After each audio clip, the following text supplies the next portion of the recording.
I think it's impossible, you know, to grow up in Hollywood in this time and not be influenced by Bugs Bunny. Look, a lot of things that I do are picked up from Bugs. Bugs is a good actor. He plays himself. I mean, I've never seen him really stretch. Bugs never did anything for anybody that didn't serve Bugs Bunny. That's why he's a star. This is the home of Looney Tunes and Merry Melodies. After the success of Walt Disney's Mickey Mouse, Warner Brothers Studio decided to open an animation department of their own. Lunch! Tonight, 50 years later, the Museum of Modern Art is honoring the men behind the Looney Tunes, along with the biggest star to come off the lot, Bugs Bunny. Incredible.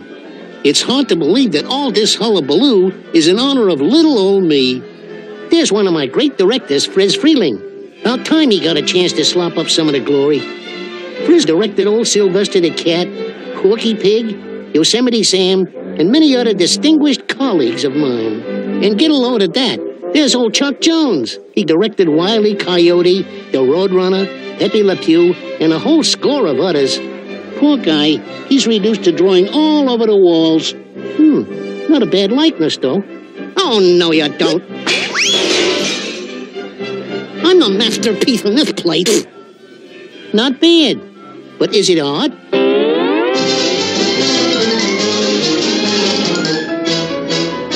The Bugs Bunny Looney Tunes All-Star 50th Anniversary, starring Eve Arden, Candice Bergen, Mel Blanc, David Bowie, Bugs Bunny, George Burns, Chevy Chase, Cher, Wile E. Coyote, Kirk Douglas, Daffy Duck, Friz Freleng, Elmer Fudd, Jeff Goldblum, Speedy Gonzalez, Jeremy Irons, Chuck Jones, Quincy Jones, Foghorn Leghorn, Pepe Le Pew, Penny Marshall, Steve Martin, Bill Murray, Mike Nichols, Geraldine Page, Petunia Pig, Porky Pig, Molly Ringwald, Roadrunner, Sylvester, Danny Thomas, Tweety, Billy D. Williams, Chuck Yeager, and Yosemite Sam.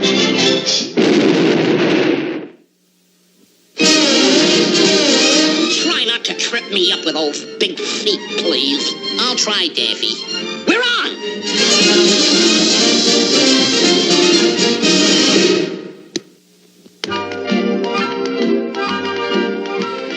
Well, I've known Bugs Bunny for a very long time, and, well, people are always asking me, why are him and Daffy always fighting, huh? Well, in my opinion, it is all Daffy's fault. I mean, he just happens to be one very jealous duck.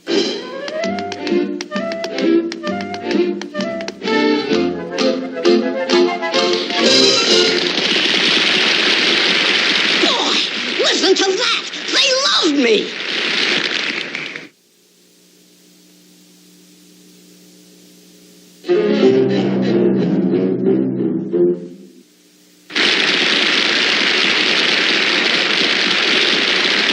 I'm sick of people taking bows for my talent. Now do your own dance. I challenge you. Dance if you're not a coward.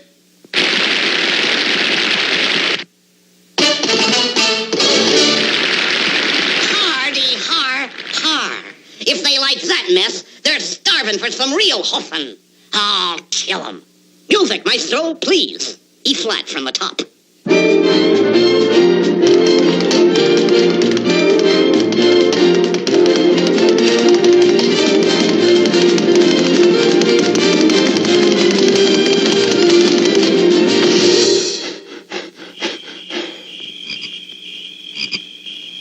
Ingrates. I think Daffy feels excited about the museum and also really nervous because, you know, they have a history with each other of Daffy always feeling like he was the one that was doing all the work and Bugs was the one that was getting all the glory. How much, my good man? One block, 25 cents. 25 cents? It's robbery, but I'll pay it. But you get no gratuity. It's enough that you've had the honor of having a celebrity like me in your hack. Daffy Duck, star of this show. See? What? That rabbit's name over mine? I'm the star. I'll just see about this. I worked with a partner for 11 years, and I know that you have to feel like it's equal, and you also have to feel like sometimes you're on top, you know? And he's very nervous that when they get together, they're going to fight. Bugs and Daffy have always feuded, but this is nothing new. It's rabbit season. Duck season. Rabbit season. Duck season. Rabbit season. Duck season. Rabbit season. Rabbit season. Duck season. Rabbit season. I say it's duck season, and I say fire.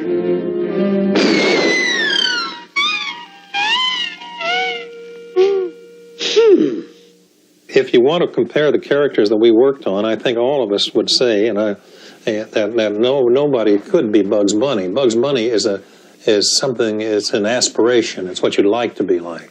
Well, Bugs, the readers of my column would love to hear about your success. But what you're sorely afraid of is that you're probably much more like Daffy. What a job for a duck with my talents. Pushing a broom, while others with absolutely nothing on the ball get all the breaks.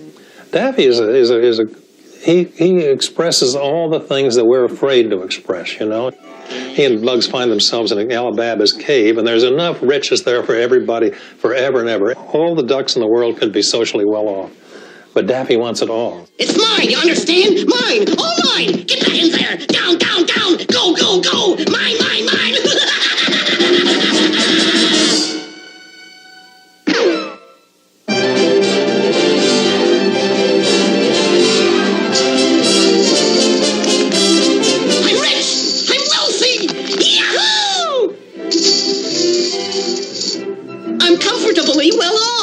So I think that's very much the kind of person I am, and I don't have the guts that he does.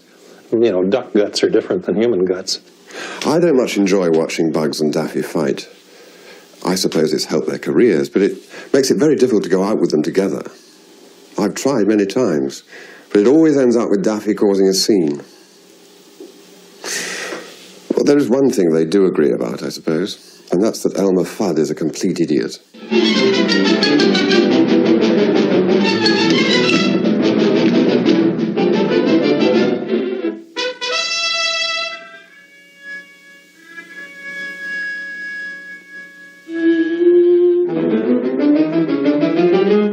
Do you have a message for Mr. Fudd? Bugs Bunny needed more, to me, he needed a stronger adversary than Elmer Fudd, because Elmer Fudd was about as stupid as a guy as you could get. In fact, he probably had a chicken brain. So I came up finally with a character called Yosemite Sam. Great horny toads! Let go of that rabbit!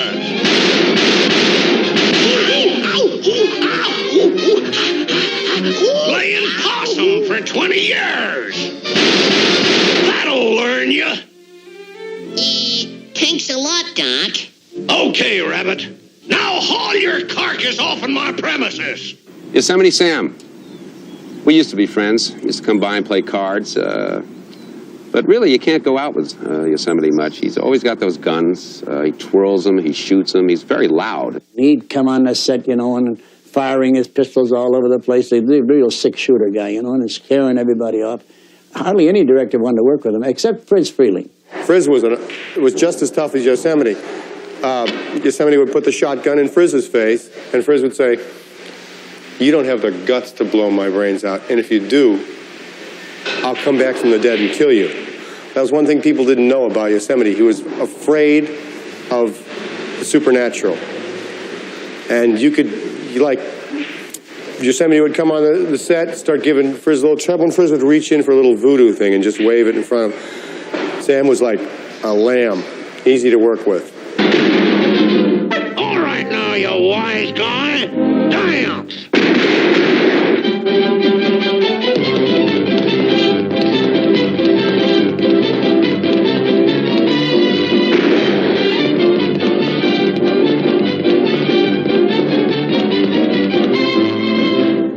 Take it, Sam.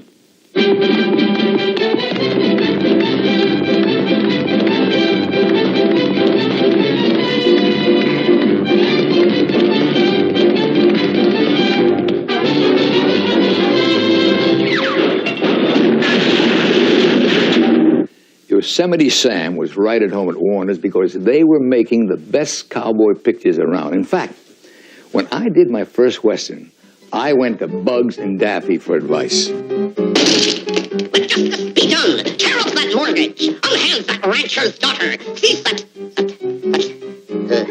seems awfully breezy in here. Cease that rustling. Slight pause whilst I adjust my accoutrements.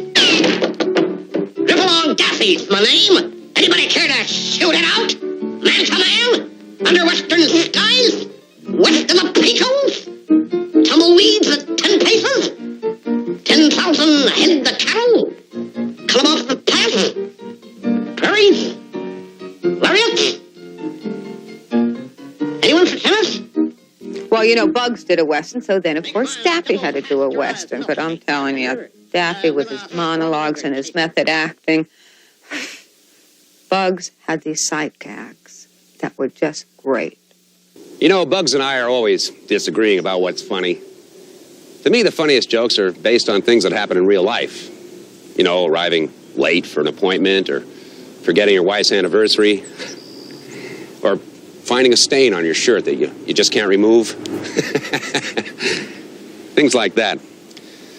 But Bugs Bunny, he always goes for the impossible gags. Things that have no bearing on the way we really live. I can't relate to that. There was one cartoon, however, that I must say I really did enjoy, because it reminded me of something that happens to me and my family all the time right here in my own backyard.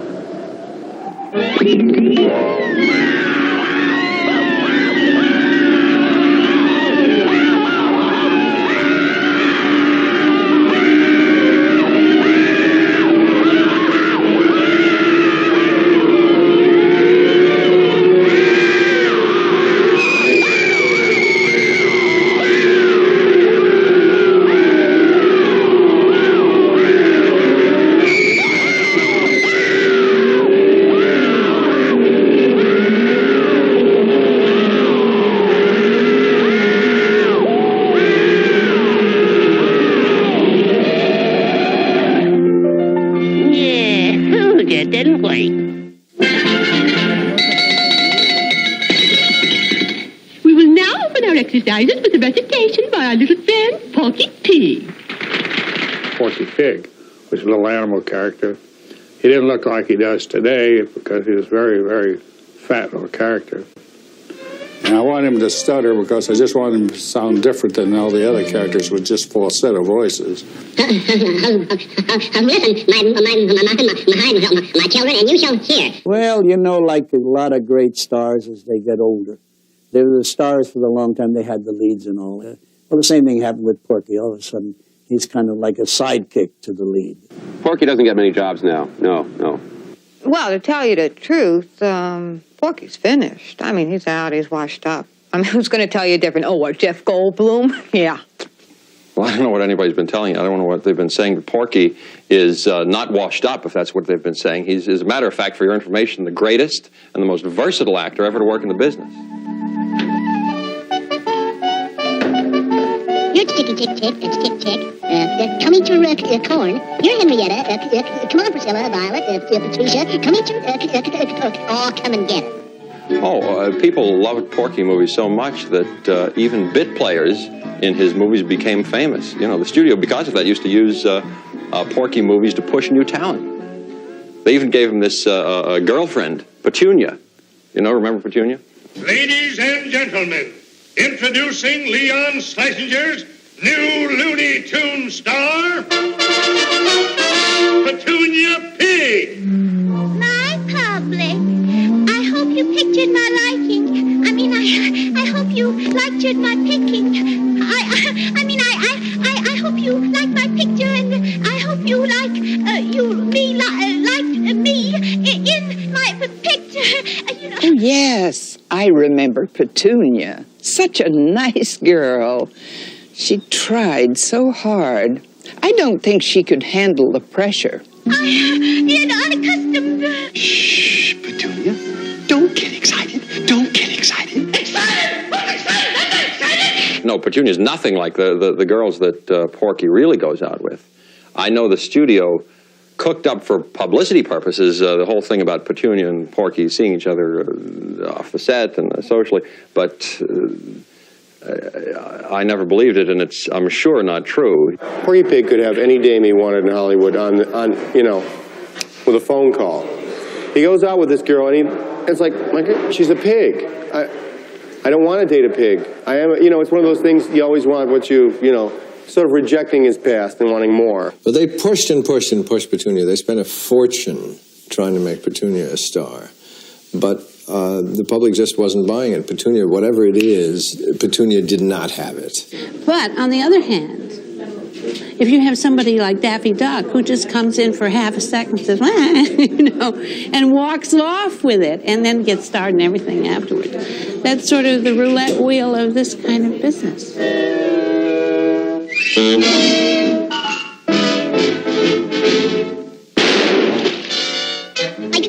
I got him. Go get the duck ring, Gin. That's it. Bring it back. Bring it back.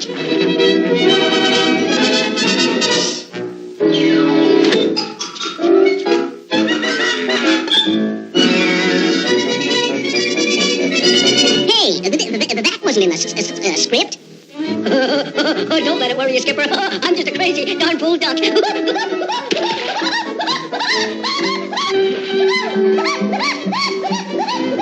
You know, I've heard from people who knew him that say that Daffy was like crazy on the set. I mean, just an insane man. Quiet, please! Action! Oh, my lover, my sweet one. Oh, my darling, my only one. I love you more than anything else in the whole wide world. Oh, kiss me, my sweet. Kiss me. What a kiss! Wow! I think I'll do it again!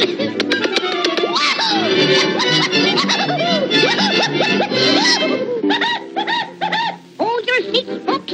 Here we go again. My name is Daffy Duck. I work on a merry-go-round. The job was swell. I did quite well till the merry-go-round broke down. I love work with me. Was a horse with a lavender eye. Around in world we'd wink at girls till the merry-go-round broke down. You know, I think that Porky is like for older people, you know, and Daffy's for younger people. My kids love Daffy, and my grandmother loved Porky. No, that's ridiculous. Porky is as hip as Daffy. Daffy Duck is obnoxious. He's not hip, he's obnoxious. You know, the whole thing of the studio putting Daffy Duck in Porky Pig's movies, that wasn't fair to Porky.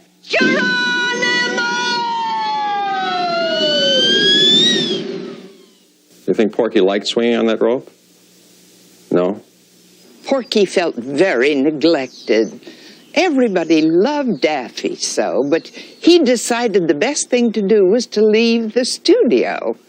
I tried to persuade him to stay, but he did leave, and Daffy was glad to see him go. Hello, Porky. Come on in. Hello, Mr. Slesson.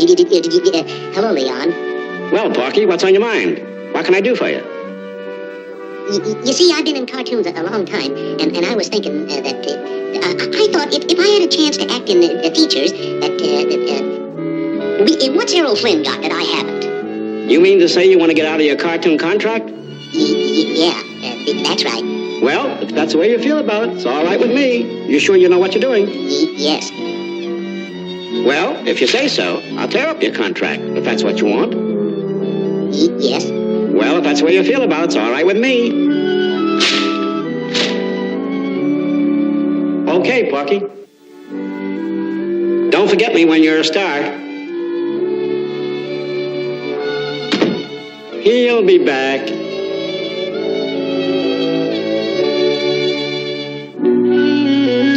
Did you quit? Yeah, I quit.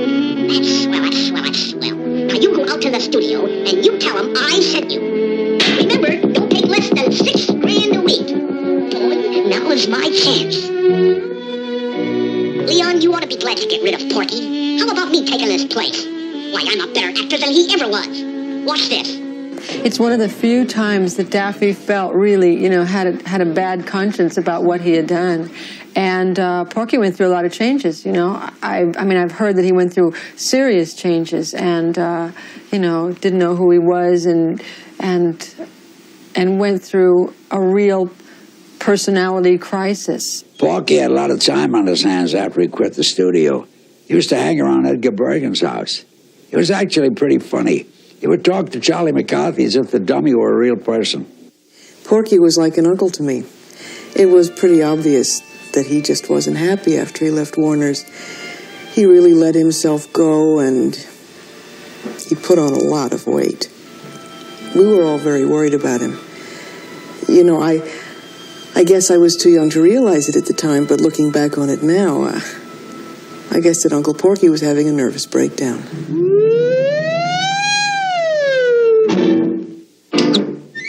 Going up!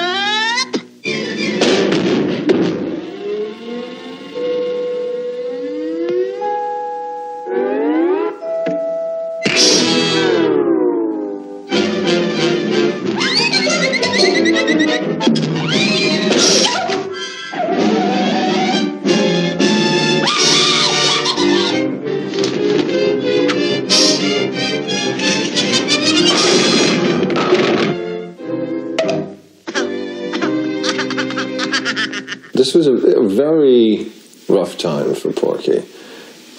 Nobody trusted him. He couldn't get any work as an actor. Nobody trusted that he could show up on the set and so forth and so on. So he decided to, of all things, to direct a movie. Well, Porky's movie, I never saw it, but apparently it was a pretty big flop, an embarrassment around town.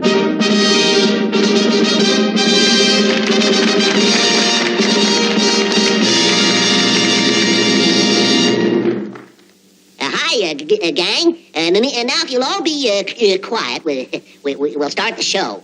I drew this cartoon all by myself, but shucks, it wasn't hard because I'm an artist. I hope you like it.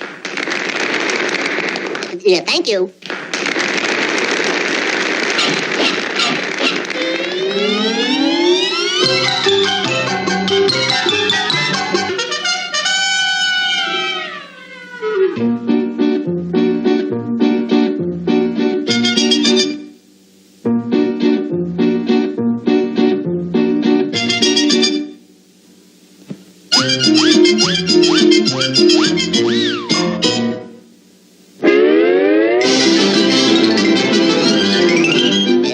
Well, folks, how did you like my picture? An unmitigated disaster. No, the movie was way ahead of its time. I don't think people understood the movie. Porky got a lot of bad press about that I thought was completely unwarranted. People put Porky down. But let me ask you something. Who do you see at the end of a Warner Brothers cartoon? Do you see Foghorn Leghorn? Do you see Daffy Duck? No. You see Porky Pig. That's all, folks. Phoebe. Look, I can't and I don't want to talk about Bugs Bunny. I'm in a hurry. Maybe later.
Look, I don't know Bugs Bunny. I've met him. Actually, I know him pretty well, but I wouldn't work with him. Except I might be doing an album with him. But I've heard he's pretty rough on singers.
Package for Bugs Bunny.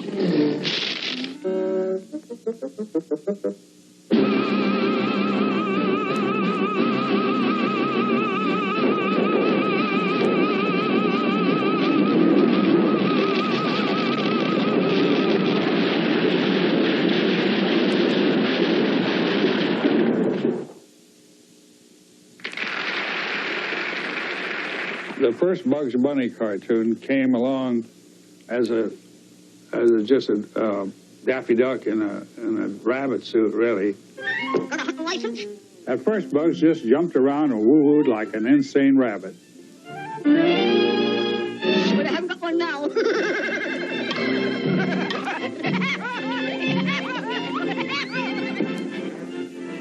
Well, at the very beginning, Bugs didn't look anything like the Bugs Bunny of today.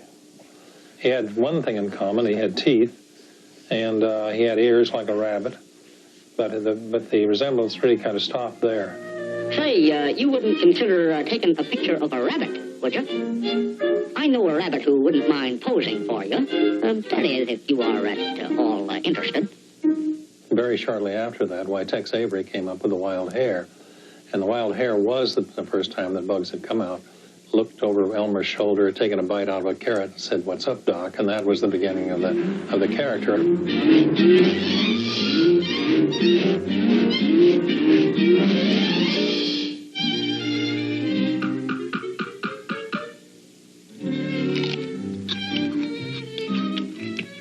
What's up, Doc? There's a wabbit down there, and I'm trying to catch him. Like all of our characters, the drawings and the voice developed over a period of years. Bugs Bunny's voice developed under the wise guidance of Mel Blanc. The reason I picked that voice was I had to have a tough voice, either Brooklyn or the Bronx. So I thought, why don't I put the two of them together, Doc? So that's how I got the voice for Bugs Bunny. Oh, give me a home where the buffaloes roam and the deers and the antelopes play and the rabbits where seldom is heard a discouraging word and the skies are not cloudy all day. Look, I've never seen a Bugs Bunny movie. All right, I've seen one. But I didn't pay any attention. Okay, so I made a few notes. Look, a lot of things that I do I picked up from Bugs. All right? I admit it. Now leave me alone. Well, there's no question that many of the Hollywood stars have stolen from Bugs. This thing you see Paul Newman doing all over the place, where he munches on a carrot and then says, "What's up, Doc?" This was created by Bugs Bunny. In the Meryl Streep movies, the last 3-4 movies, you see her being chased by hunters and then she burrows into the ground. This was original concept by Bugs Bunny. Well, here I am. Hey, just a cotton-picking minute. This don't look like the Coachella Valley to me. I knew I should have taken that left turn at Albuquerque. Oh, well, I'll just ask this gent in the fancy knickerbockers. I beg your pardon. Pardon me, sir, but could you direct me to the shortest route to the Coachella Valley and the Big Carrot Festival therein? What's up, Doc? Stop steaming up my tail! What are you trying to do, wrinkle it?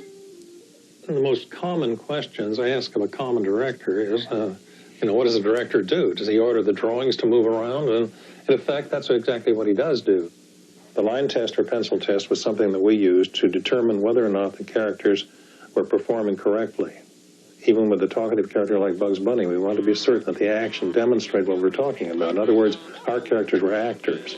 Come down, down with the hat caved in. Do-da, do-da. I go back home with a pocket full of tin. Oh, do-da day. Go on around all night. Go on around all day. I bet my money on the bobtail leg. Somebody bet on the bay. But also, then you would act the scene out. And so different directors were different in their way of doing this. I tended to act the scene out, and I understood the dialogue of what Daffy was saying pretty well. And Tex Avery was brilliant at this. Hello!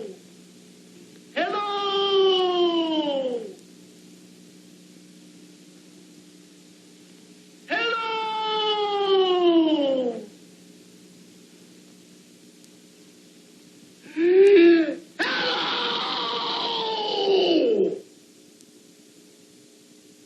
I'm sorry. They do not answer. I was very fortunate because I worked both with Tex Avery and Friz Freleng, both of whom I consider the best short subjects directors that ever lived. 1 for the money, 2 for the show, 3 to make ready, and 4 to go. Bon voyage. Uh-oh. Forgot to fill the tank with water.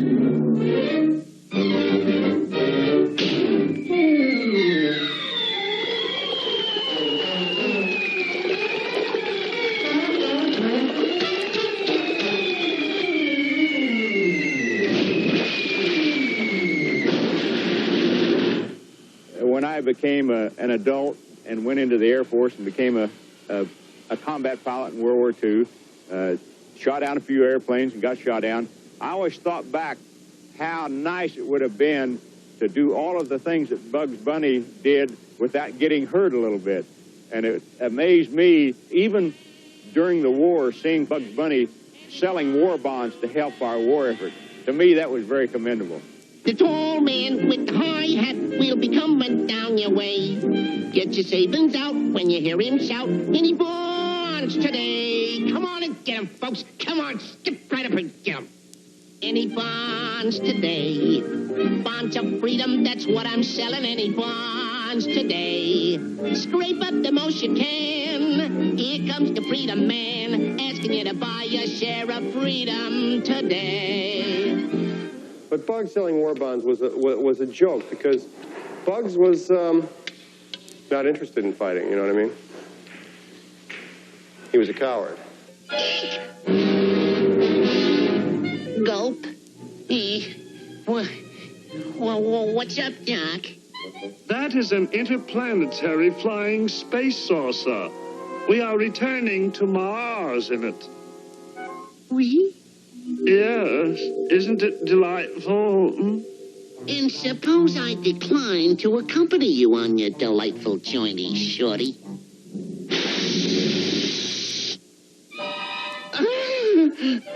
Well, come on. What are we waiting for? Let's go. Are you saying Bugs Bunny's a coward? He is a coward. No, he's not a coward. Actually, he saved my life once. I was swimming one day, I got the cramps. He dives into the water, saves me, and saves my girlfriend. Then he runs off with my girlfriend. I don't take women around him anymore. You know Bugs Bunny? Yes, for a certain type of ladies, I think they find Bugs very appealing. Bugs is a ladies' man? Well, there are always rumors in Hollywood about that. I've never seen Bugs with a woman, to be quite honest with you. Oh, carrots are divine. You get a dozen for a dime. It's magic. song begins, they roast and I hear violins. It's magic. Why do I kid myself? The loves that I have are all really few. When in my heart I know the magic is my love for you. You know, Bugs doesn't really turn women on. It's the music in his movies. You know, when I'm with a woman and I want the right mood, I listen to Carl Stalling. Let me play something for you. Yeah, like this.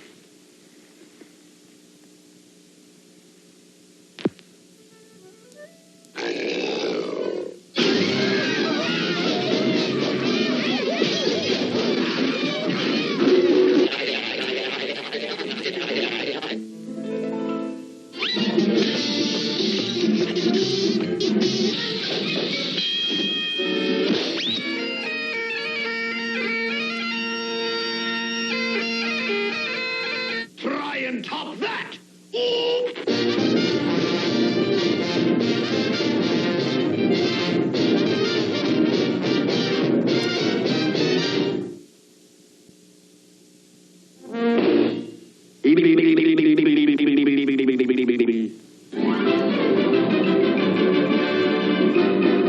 Cartoons. Pah! Degrading occupation. Stooge for a cat and mouse. Pie. Such nonsense. Pah! I'm through playing the part of a clown. No longer shall I degrade myself in hammy slapstick. It is my destiny to become a great Shakespearean actor. And so, farewell to low comedy. I remember talking to Bugs about the particular qualities needed to be in a Warner Brothers cartoon. Very particular acting style, which of course he has, and which unfortunately I don't. So ask yourself, who is good enough to be in Looney Tunes? I mean, look at the people that Bugs had working around him. Look here, son. I say, son, did you see that hawk after those hens? He scared them. That Rhode Island red turned white, then blue. Rhode Island, red, white, and blue. That's a joke, son. A flag waver. You're built too low. The fast ones go over your head. You got a hole in your glove. I keep pitching them and you keep missing them. You got to keep your eye on the ball. Eyeball. I almost had a gag, son. Joke, that is.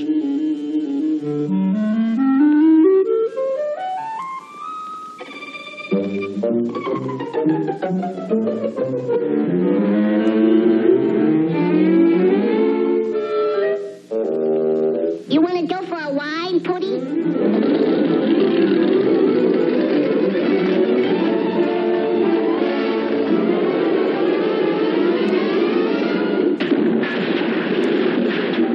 Oh, the poor Pootie got fought down.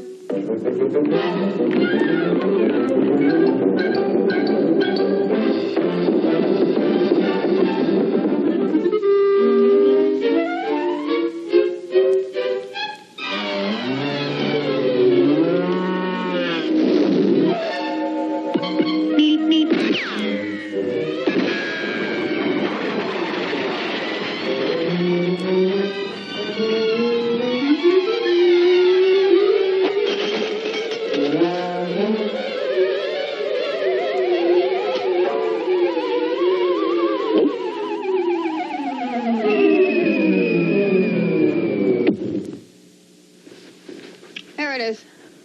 This is the picture that Bugs gave me. The night he won the Oscar for Nighty Night Bugs in 1958. Everybody was there. I mean, look, Foghorn Leghorn, the Roadrunner, Yosemite Sam, Sylvester. What a group of talent, huh? Oh, and look at Pepe Le Pew. You know, I think that was the last night he was ever in Hollywood.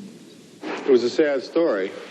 He couldn't get arrested after 99 Bugs because all of a sudden Bugs was the superstar. He was the artist, and Pepe was just a little skunk. So Pepe left. He bailed out. He went over to Europe. He went to Europe. He worked in France. He did, you know, art films over there. Baby face. You got the cutest little baby face. There's not another one could take your place. Baby face, I didn't need a shove. Oh, no. 'Cause I just fell in love with your pretty baby face. He was loved by a lot of people, and whenever we'd go over, everybody would look him up, but he never came back. He never visited. It was always, oh, if you are here, you know, please stop by, you know, and you would go by, and he'd be so gracious and so lovely, and he would always say, oh, how is Bugs? Is Bugs good? And you knew it was breaking his heart. But I think Daffy was the one who was hurt the most. Bugs gets an Oscar, and Daffy's still, you know, coming in the back way to the lot. The guy had worked like it, you know, he'd been an animal, you know. He'd basically got a shotgun blast in the face every day for 4 years from Elmer Fudd.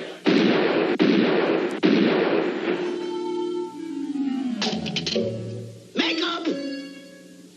Well, people didn't want to see him do anything different, and he was always getting duck scripts and nothing else, and always the same kind of script, and he felt he was in a rut. So again, he is an imaginative duck. He wrote himself a script, and that's how the Scarlet Pumpernickel got started. You're killing me! I'm being murdered! I can't stand this torture anymore! I'm dying! You're killing me!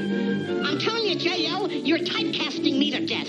Comedy. All this comedy. Ha-ha. Ooh, yak, yak. Honest, J.L., you just gotta give me a dramatic part.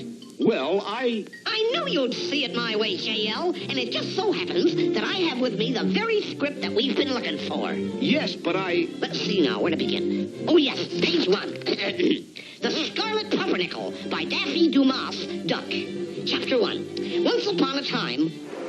You read the script and you went, my God, this is Daffy Duck. This is who this is, this character. And the Warner Brothers wanted Speedy Gonzales.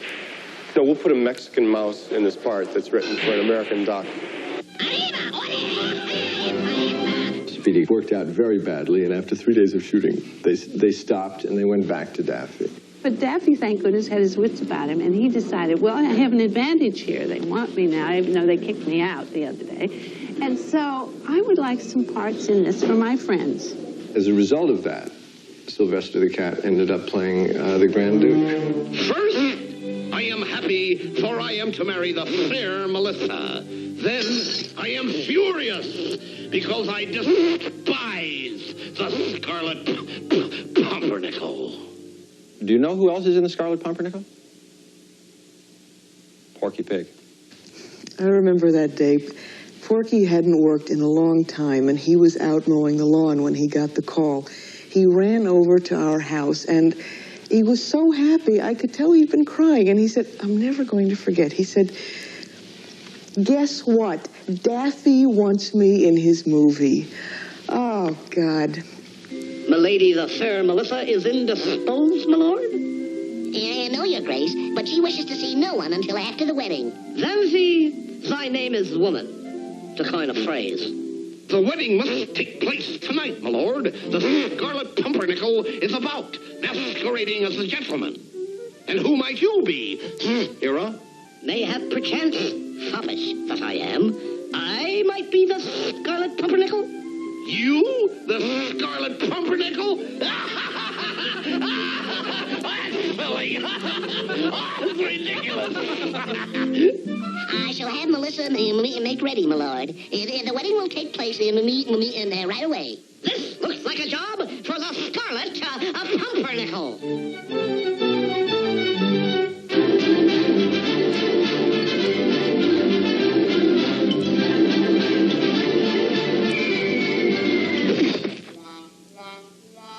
Funny. That never happens to Errol Flynn. Everybody knew it was Daffy's picture all the way. Daff was unique. He was a maverick. He was a rebel. And he's a lot more intelligent than people give him credit for. He was more a farm. I mean, I have no respect intellectually for Fudd. And why... It's not that I don't like Fudd, I just don't have any respect for him intellectually. And Daffy, I do have respect for him. Our pictures were never made for children. They were never made for adults. They were made for us.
I stick with the characters and never lost them, I guess, is because I grew up with them.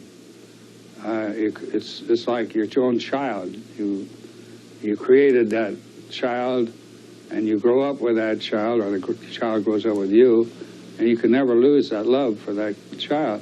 I think these characters are believable. I think they're believable characters. I believe they're still alive. I always drew Bugs Bunny because I figured he's somewhere. I'm drawing a picture of him. Yep, I've worked with a lot of great people in my day, and it's nice to see them get the recognition they deserve. Frizz and Chuck, there's only one more thing that all of us can say, and that is thank you.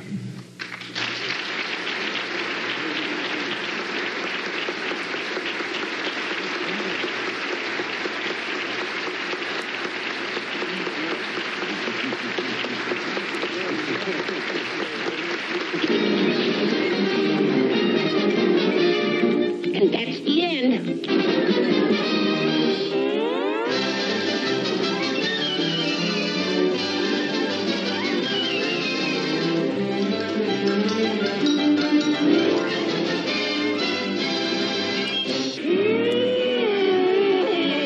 Now stay tuned for a star-studded salute to the world's most famous song and dance man. David Niven hosts Charlton Heston, James Stewart, and more on the American Film Institute Salute to Fred Astaire next.